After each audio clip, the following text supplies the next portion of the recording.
مجھے شادی کے نام سے بھی ڈر لگتا تھا، کیونکہ شادی کے نام پر جو کھلواڑ لڑکیوں کے ساتھ کیا جاتا تھا مجھے اس سے خوف آتا تھا۔ یہی وجہ تھی کہ میں شادی نہیں کرنا چاہتی تھی، لیکن میرے بہت انکار کرنے پر بھی میری شادی کر دی گئی۔ میں اپنے کمرے میں بیٹھی بے تحاشا رو رہی تھی، حالانکہ آج میری شادی کی رات تھی۔ اس رات ہر لڑکی بہت سے ارمان اور خواہشات لے کر اپنے پیا گھر نئی زندگی کی نئی خوشیوں کی منتظر ہوتی ہے، لیکن میں بے حد پریشان تھی۔ میں اس قدر بدحواسی کا شکار تھی کہ شوہر کی آمد کا سوچ کر ہی میرا دل بری طرح سے کانپ رہا تھا۔ میرا جی چاہا کہ میں کہیں چھپ جاؤں جہاں میرا شوہر مجھے نہ دیکھ سکے۔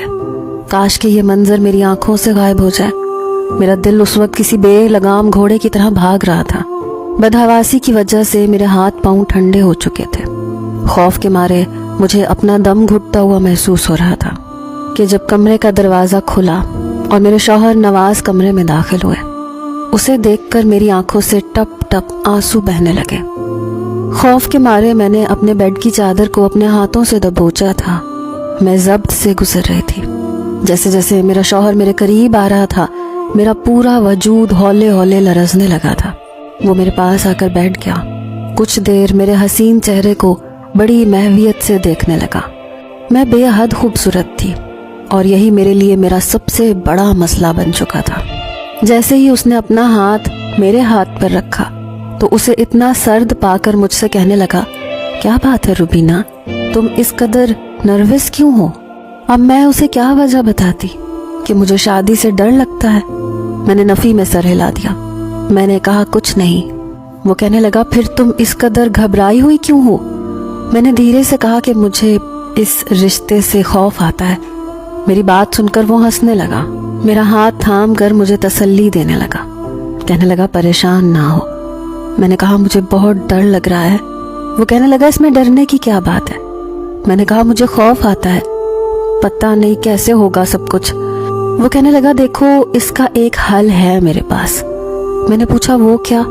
میری اس بات کو سن کر اس نے میرے ہاتھوں کو تھام کر مجھے تسلی دی۔ اس کے بعد وہ اٹھ کر کھڑا ہو گیا، پھر چلتے ہوئے الماری کے پاس گیا، الماری کھولی، ایک میڈیسن لا کر مجھے تھما دی، ساتھ میں پانی کا گلاس دیا، کہنے لگا یہ گولی کھا لو۔ میں نے کہا یہ کس چیز کی گولی ہے؟ نواز کہنے لگا تمہاری تمام پریشانیوں کا حل اس گولی میں ہے۔ نواز کی بات کو میں سمجھ نہیں پا رہی تھی۔ میں اس وقت بے حد گھبرائی ہوئی تھی، خوف سے میری جان نکل رہی تھی۔ میں سوچنے لگی کہ آخر میری پریشانیوں کا حل یہ ایک گولی کیسے ہو سکتی ہے۔ بہرحال میں نے گولی کھا لی۔ نواز میرے قریب آنے لگا۔ اس نے میرے دونوں ہاتھوں کو تھام کر اپنے ہونٹوں پر لگایا، مجھ سے اپنی محبت کا اظہار کرنے لگا۔ میں یوں تھی کہ جیسے مجھ پر لرزہ سا طاری ہو چکا تھا۔ آہستہ آہستہ نواز نے مجھے اپنے حصار میں لے لیا، مگر میں خوف کے مارے اپنا آپ اس سے چھڑوانے لگی۔ لیکن پھر میں نے محسوس کیا کہ جیسے میری آنکھوں میں ایک خماری سی اترنے لگی ہے۔ میں نیند کی آغوش میں جانے لگی ہوں۔ میں چاہ کر بھی خود کو جگا نہیں پا رہی تھی۔ کچھ ہی پل لگے تھے کہ میں گہری نیند میں جا چکی تھی۔ میری شادی سے چند دن پہلے میری سہیلیاں مجھے لے کر بیٹھ گئی تھیں، جو کہ پہلے سے شادی شدہ تھی۔